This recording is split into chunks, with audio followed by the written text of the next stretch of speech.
Hello everyone, আসসালামু আলাইকুম। কেমন আছেন সবাই? আশা করছি আল্লাহর রহমতে সবাই অনেক বেশি ভালো আছেন। সকাল সকাল খিচুড়ি খাচ্ছি, বাহিরে বৃষ্টি পড়ছে আর এইদিকে আমি ঝাল ভর্তা দিয়ে পাতলা খিচুড়ি খাচ্ছি। আমার কাছে পাতলা খিচুড়িটা খেতে ভালো লাগে। অনেকেই ভুনা খিচুড়ি পছন্দ করে থাকেন, আমিও করি, কিন্তু আমার কাছে পাতলা খিচুড়িটা একটু বেশিই ভালো লাগে। তো নাস্তা করতে করতে ভিডিওটা শেয়ার করলাম। আজকে আমরা এক রিলেটিভের বাসায় বেড়াতে এসেছি। বাসা থেকে নাস্তা করে তারপরে এসেছিলাম এখানে। তো এখানে আজকে দুপুরে খাওয়া দাওয়া করবো, আমাদেরকে ইনভাইট করা হয়েছে। তো এখানে খুব সুন্দর একটা কিউট বাচ্চা আছে, ও আমাকে পানি খাওয়ার জন্য বলছে। আর বাসাটাও খুব সুন্দর, একদম দোতলার মধ্যে ছিল, খুব নিরিবিলি। আসলে ভালোই লেগেছিল, অনেকদিন পর কারো বাসায় বেড়াতে আসলাম। তো আজকে এখানে এসেছি আমার ভাই, আমার ভাইয়ের বউ, আব্বু আম্মু আর আমি।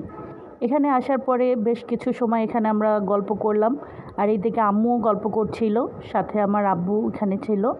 তো আমাদের জন্য আজকে অনেক খাবার অ্যারেঞ্জ করা হয়েছে। দেখলাম ওনারা আমাদের জন্য অনেক কিছুই রান্না করেছে। এখানে ছিল চিকেন, ছিল গরুর মাংস, তারপর ডিম রান্না করেছিল, তারপর মাসকলাইয়ের ডাল রান্না করেছে, সাথে ছিল পোলাও, তারপর সাদা ভাত, তারপর সালাদের আইটেমও করা হয়েছিল। তো এগুলো দিয়ে দুপুরে আমরা খুব ভালো মতো খাওয়া দাওয়া করেছি।